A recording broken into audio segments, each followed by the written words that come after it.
I'm here with Mr. Chad today, and What's up? we're going to be talking about all kinds of stuff.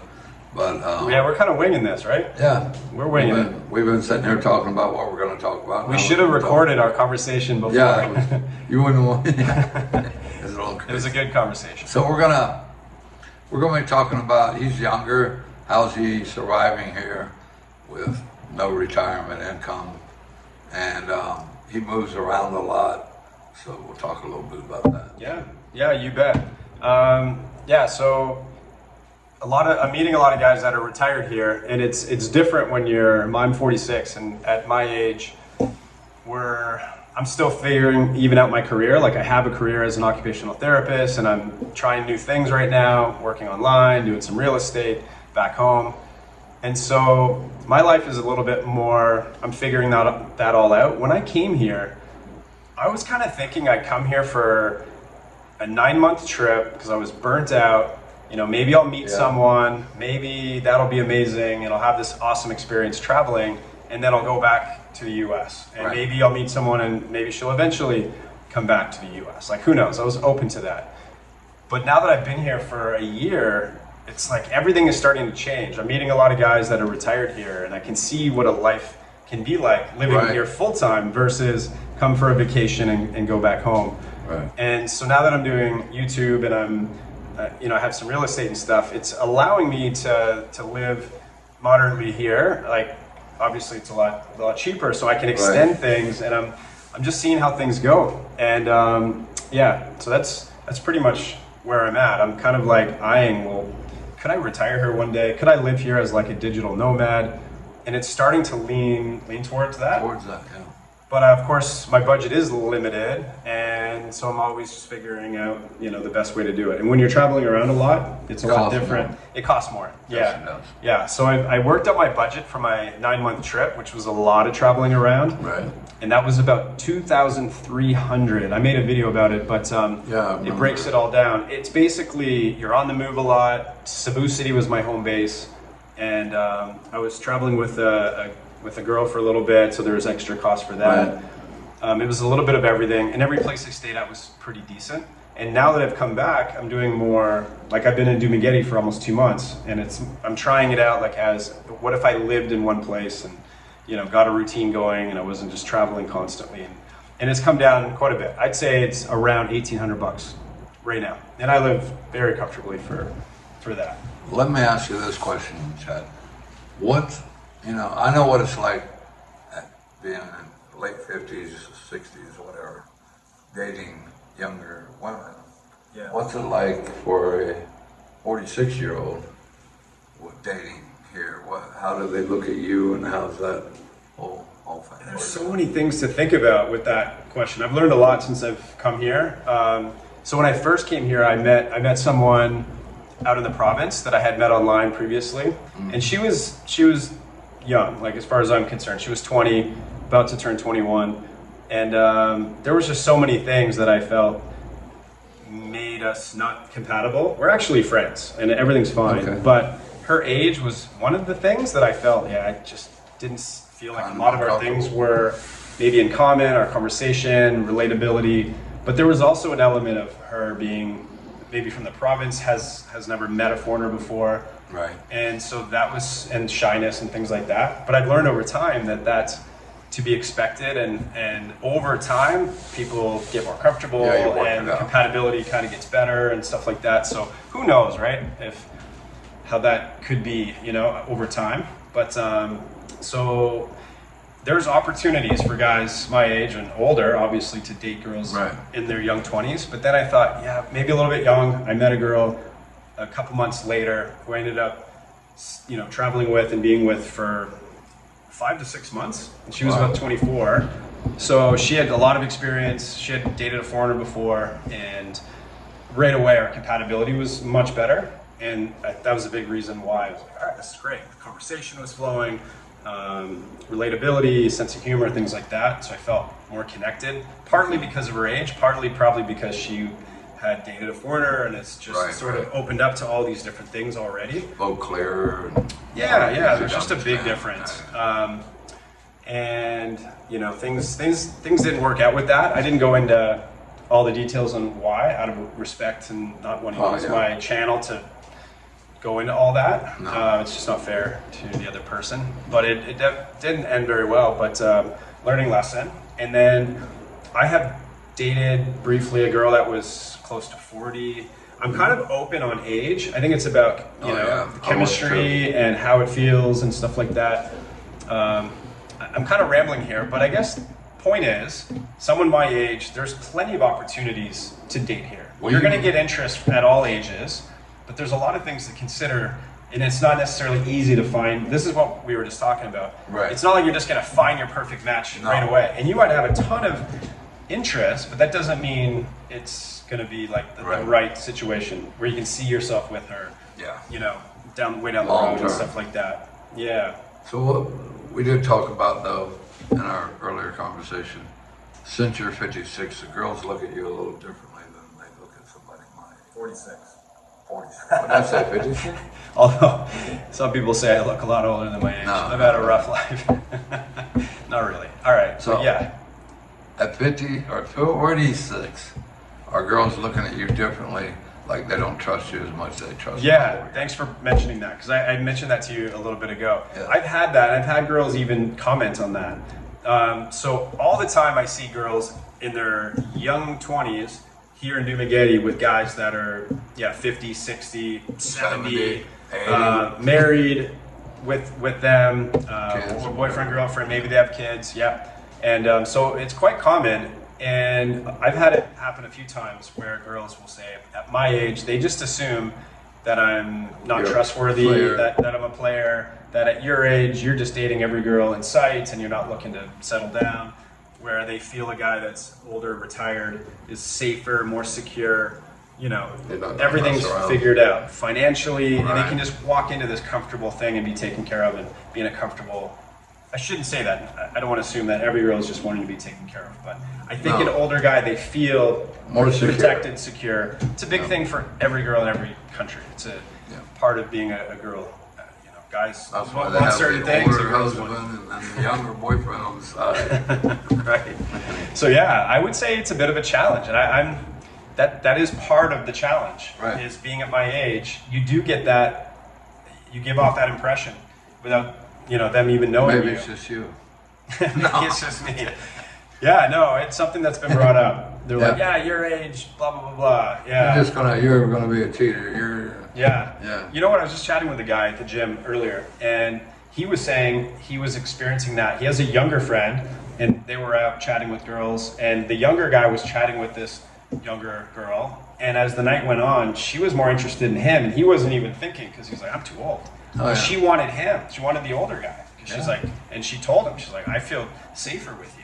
You know, I feel like the younger guy, I'd have a hard time trusting or something, right? So, I mean, good on you if you're up in that age group. You actually have really good opportunities. So I don't know. I don't want to say in your 40s it's not good, but there's that element to consider for sure. The only thing I wish I did differently for all of this, Chad, is I wish I'd have started a lot younger, not to get in a relationship, but to say, okay, well, I'm going to live in the Philippines. Yeah. So I'm going to save my money. I'm going to do this. I'm going to do that. Take your time. So everything's set up when I get there. And I didn't do that, of course. But it's always 2020 if you could go back. Of course. Yeah. But you're. Yeah, so I'm in an advantageous situation. You're right in that good situation. Yeah, so, and that's something that I've thought more about. It's like, I do want to meet someone for a relationship, right? Like that's always been my goal. But I don't need to rush it. And I am, thinking more about that, right? Like, you don't want to just jump into the wrong thing. And there's a lot of pitfalls here with dating that you can run into. Yeah, there are things that seem shiny and shiny and new, you go after it, and after 5 years it's like it could be after 5 years or sooner, but you want to make sure you go after the right girl for the right reasons, and there's a lot of distractions. That's right, and she's not lying to you constantly. Oh man, that's a biggie. That every country has that, but it seems like the girls here just it just rolls off and it doesn't bother them at all. I have to agree with you based on my personal experience. Mine too, mine too. And the bit of dating that I've had here, the girl that was around 40, I don't feel she lied. She didn't lie at all. That's not why things didn't work out. But the younger girls, the first and the second, especially the second girl that I was with, oh my God, the lies and how good at lying. Oh and yeah. lies on top of lies. Convincing. And it's like, you How do find you out keep some all things. this stuff straight? Oh my God. Yeah, well, that's where it starts to unravel, right? Where it's like you kind of clue into some things. But that type of person, it seems like I had a guy that worked for me that was like that, habitual liar. Yeah. And they tell somebody, and they actually believe it. At some point, they actually believe it. Yeah, right. It's crazy. Living the lie. Yeah. And then you get caught up in it. So And then you're like, I gotta tell this lie because I told that lie to make up for this. do you agree though? I look back and it's like, if you trust your gut and your intuition, like there were things that you I would have feel walked away like from I it a lot sooner. I kept feeling something, Yeah. and it's like I should have. And then when the first little thing happens, the little lie and the medium-sized lie, and then, it's like, man, that's then where there's that big one that's like, whoa. yeah. Then it's already way down the road. It's too, Yeah. it's too So much trust your too gut, much. and if something like that comes up early on, like just move on. I mean, Yeah, just for be me, smart honesty about is. it. I mean, Yeah. God, we look at these girls and they're so beautiful and they're so loving and sweet, and you feel they're honest. But there's those little things that come up, and you just trust your gut. You know, quit looking at the body. That's start right. thinking with your Yeah, brain. you'll feel it. The energy, the in your gut, in your head, those signs will pop up, and you got to trust it. You're so right. Like the temptation, because they're younger and cuter and they're so affectionate. Yeah. You're like, it'll be fine. Yeah, I'll let and her guys, get away with that one. can I'll be let so her like we're dumb sometimes. Yeah, it's like, okay. Yeah. We're gonna have sex? Yeah, okay. Yeah, like, and then even if you tell yourself, yeah, this will just be temporary because my God, I don't want to miss out on this opportunity, and then you know, one thing leads to another, you're hanging out, months go by, and you're like, oh crap, now, yeah, that's right. A lot of things that end up happening. Get your, like, before you're in that mindset, get your ducks in a row of what you're looking for, and stick to your guns, right? Of like what's important. Honesty, obviously, being at the top for most people, and everything else. And my regular viewers, you've heard me say this before. Every one of us know if a girl's in love with us or if she's not. I mean, you know that. Yeah, that's even right. if she's a liar or whatever, there's telltale signs, you know. You can say I love you all day long, but if it's not the sex. This is a romance. Yeah. It's hugging and kissing, and you know, you feel all of that. And some of them are good, and they can even fool you with that. But you know, I mean, there's got to be signs, and you'll know the signs. Sure. Right or wrong. That's so true. And sometimes it's like, you know, let's say like financial or whatever, where there's opportunities for them to take you up on something, or like if a girl refuses, you use the example to me of like how you were offering money to help out and she actually refused it. Oh, yeah. Because she didn't want you to think that there's anything to do with money. I couldn't even buy a phone load for her. No. Yeah. I can't talk to you for 2 days. Yeah. Because I need to buy a load. Well, I'll send you the money. No. Yeah. Like, no, I want to commit to you and making sure you know that I'm with you. And she did tell me that too. She said, I don't want your money, I want you. Yeah. I don't know if she still feels that way. Well, if these things start to appear in your time together, these are good signs. You start to kind of like put them in your pocket. You're like, oh, I like this. Yes. But then you could have the opposite, where maybe you don't feel they're appreciating the things you're doing for them, or they're in the mall. I want that. Oh, I love those shoes. Can you buy me this? Yeah, that's right. And then run. Yeah. Leave her in the store and for go. Sure. No, you're right, because I've met so many guys now that are with girls that never asked for money, never did. Maybe they appreciate it. Right. But they not only that, let me back up. Someone used the example actually in a comment of one of my videos about it's okay to want money and want security, but if a girl comes to you and says, I don't want to be supported, I want to help you let's build something together. Like, I want to be a part of it. And Right. if you're doing something to earn money, how can I help you Right. do that? Let's work together. Like someone Right. that wants Teach to be, me. yeah, like I want to be useful. I don't want to just get handouts, you know? Right. Obviously there's other ways that, you know, your partner can help you. Maybe she's cooking for you or she is cleaning, and a lot of Filipinas do that. And that is Right. something to consider. Yeah, if you're treating for dinners and you're doing this and that, you know, she's helping out with other things. But I like what that person said, you know, on how let's build wealth together. Like, so if you're not just earning it and handing it out to me. Yeah. Right. And that's hard to find in any culture, really. That's true. You know, it's either the girls, it's all about me. This is my house, my car, my job, my this, my that. Yeah. And I don't need you. Or it's the opposite, to where you're right. You know, it's one or the other. You got to take care of me completely. I need my nails done, my hair done, my this, my that. And yeah, so maybe that's hard to find what I'm describing. Although if it's brought up and they love the idea, I think that's okay to suggest it. But especially if they're not asking, like, buy me this, get my hair done, give my family this, give my family that. Yeah, you know, those kind of things you got to. Grandma's in the hospital. The roof just blew off. I need this. I know. So, all these mysterious things are happening. Everything. And don't do it for. I don't think, in my opinion, if you meet online and you've never met in person, don't give her. Don't hand out money. Don't assume. Nope. She'll tell you everything you want to know in here to make it seem like she's all yours, but it's not real. Would you believe that in any other situation? Like if you're meeting someone back there, like you have to spend time in person and build trust and make sure you're.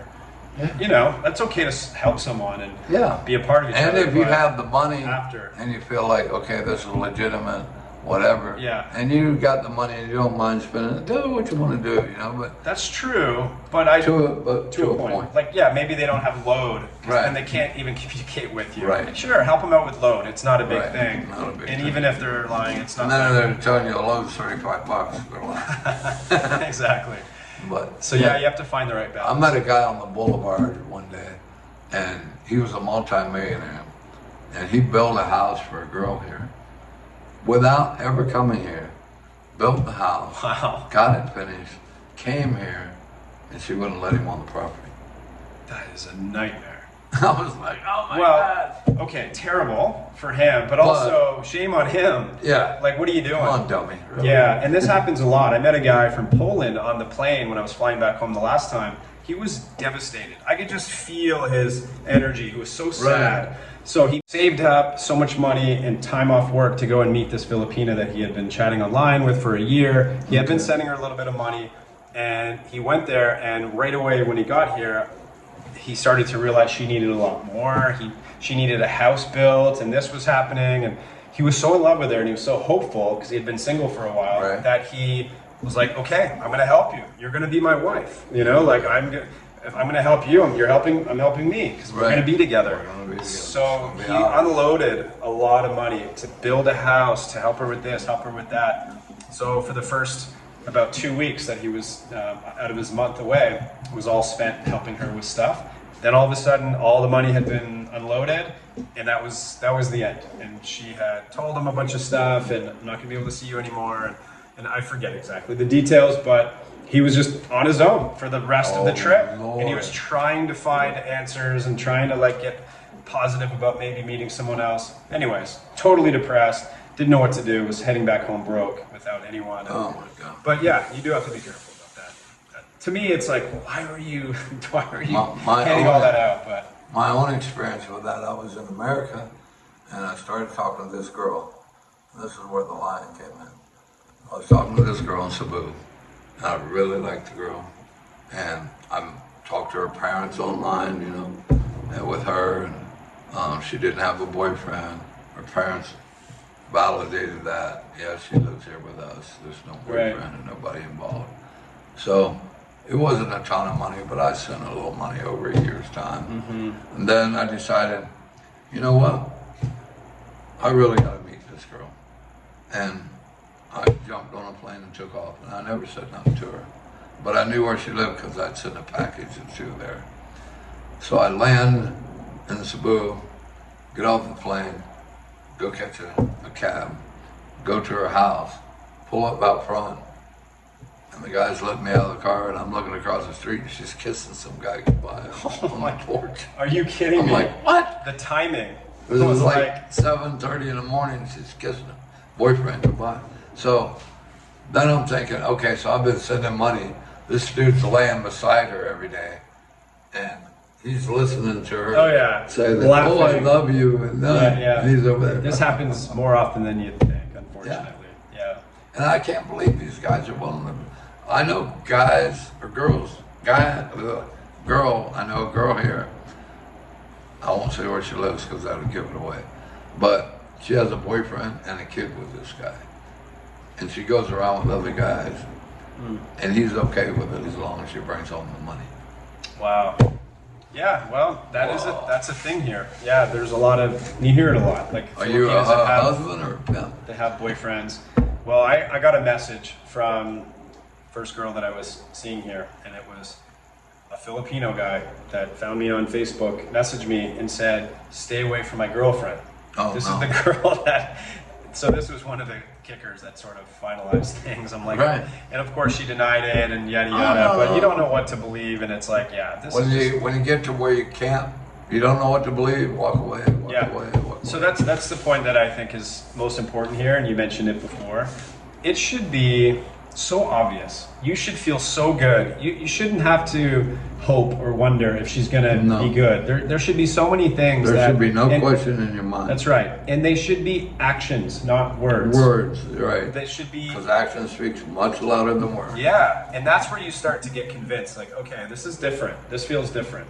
Right. Yeah, they're saying things, but they're backing it up. They're showing you that they're sincere and they're genuine. And I guess until I find that, I'm not gonna just settle.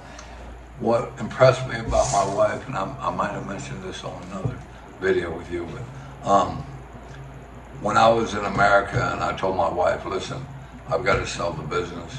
This is going to happen. That's going to happen since I had the stroke. I don't know how we're going to survive. If these guys decide not to buy this company, I don't know what I'm going to do. Right. So I told her, she said, honey, you know what? Don't worry about it. You get on a plane, get yourself here with me and me and Faith. And she said, once you get here, I can go get a job at a call center. I can do something. Yeah. I'll support us if that's huge. That's devotion. That's integrity. That's somebody who loves you. Yeah, absolutely. Yeah. So it takes time to sort of have these things happen to where you're like, you start to see these things. Yeah. Wow. Yeah. And I guess if you do find that, show her that you value that. Amen. And that's someone that you want to commit to and make them feel like, hey, I want to be a part of your life and give you the same feeling that you're giving me, right? Right. So, and that's when you know. If not, that's right. And I guess we can finish with this became the topic of the video, but it's good stuff. And I think a lot of guys, most guys come here for cost of living and lifestyle and meeting a Filipino. I mean, those are the two biggies. So, 3 biggies. Yeah, for sure. Oh man, what was I going to say? I forget. I don't know. Carry the conversation for a bit. I'll think of it. I was going to say something, but anyways, I think we made our point about. Oh, this is what I was going to say. So I'm here now. I've been here for a year, with the exception of a couple of months.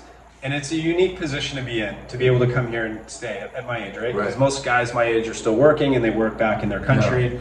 So I have the benefit of being here. And I'm glad because I didn't meet someone right away. Some guys meet a great girl right away. What they think is a great girl. That's true. They meet someone early on, but normally it doesn't happen overnight. And if you're retired and you're here, you do have time and you can date and find a good match. But for the guys that are my age, in most cases, they're tired of the dating in the US for good reason. They want to come here. We all are. But they're like, I'm going to save up and I'm going to chat with someone online. It's going to feel great. And then I'm going to go there and meet her. You know, so you're kind of rolling the dice with that, aren't you? Right, you are. And that's something to really be careful. Like the expression, put your boots on the ground here. If you can spend time here. Spend time here. Even if it's 6 months, whatever you can do. You know, and don't try to just jump into a relationship. Yeah. I mean, you think about this, marriage here is for life. There's no divorce if you marry her here. Yeah. You might be able to go back to the States and divorce her, but anyway, you don't want to do that to a girl. You don't want to marry and leave her here alone. So, I will close the video with this. A lot of these guys come over here, and it's not just the girls that are mean or doing stuff. Or Absolutely, cheating. it goes both ways. Guys do the same thing. For sure. And they're promising these girls, I'm going to take you back to the USA. Yeah. I'm going to marry you. I'll do anything. Sleep with them for 2 or 3 weeks. Good girls. And Yeah. then go home. Then the girls are ruined, and they meet the next trust. expat. I don't trust you. And So then right. if they are with the guy, they would be much more, it would be much easier for them to mess them over because they've been messed over. Such a good point to make. It's unfortunate because it's like the bad guys can ruin the good girls. Amen. And then it's like, man. And these are the girls that are more open, and they'll talk to you and stuff like this. But now they've got ruined because of this other guy did this. And then they're jaded. And then they're jaded and they don't. No. I mean, that's why when you're trying to meet 40-year-olds, 50-year-olds to date, they've been jaded by so many men that Exactly. That's what happened I dated an older girl. She was almost 40, like I said, and she admitted that she's like, I'm jaded now. Like, I've dated 3 foreigners. All of them ended terribly. Right. And she's like, I gave them so much. She's like, I don't want to do it anymore. I don't want to do all of that stuff. And I'm thinking, well, that sucks for me or the next guy, because it's like I want to give a lot to the relationship. Right. And it would suck to think, well, she gave so much to the previous guys who were jerks, but she's done giving. I get it, but that's part of being jaded. And so, anyways, these are just things to consider and think about. I see a lot of that back home. A lot of the girls that I went out with. Yeah. I mean, they wanted to know your credit score. They wanted to know everything. And then you would have to turn around and ask them, are you on depression medication? That's so true. It's not easy anywhere. No. But I always say this for optimism. It is way better here than it is back home. Even though there's all these things we're talking about, there are great opportunities. And I see enough guys in great relationships females here and great relationships. Yeah. And family with kids and guys that have adopted kids or took them in. Sure. And it's just wonderful, you know. I have some of these guys, you know, I made mistakes on raising my kids, and now I have a chance, and a new chance in life to do it right. Yeah. You know, and it's really nice. So I don't want you guys to think we're just negative about everything. But we'll make another video where all we'll talk is positive to balance it out. But it's good to share all this stuff. All right, well, we'll see you on the next video. Thank you guys for sticking around this long and putting up with us. And thanks for watching, and thanks for having me on the channel, man. Always good chatting with you. And go check out Chad's channel. If you want to check out my channel, Chad Foster Explores is my channel, and it's a little bit of everything. My experiences here, some dating related stuff, or other people I find interesting, like this guy. I'll sit down and talk with him. We've actually done a video on his channel. Recently done really well. So you guys might want to go over and check it out. Yeah, lots of interviews and just random stuff about my experiences here in the Philippines. Trying to provide value for people that want to come over here. Yeah, so thanks again. All right, thank you. See you guys. See ya.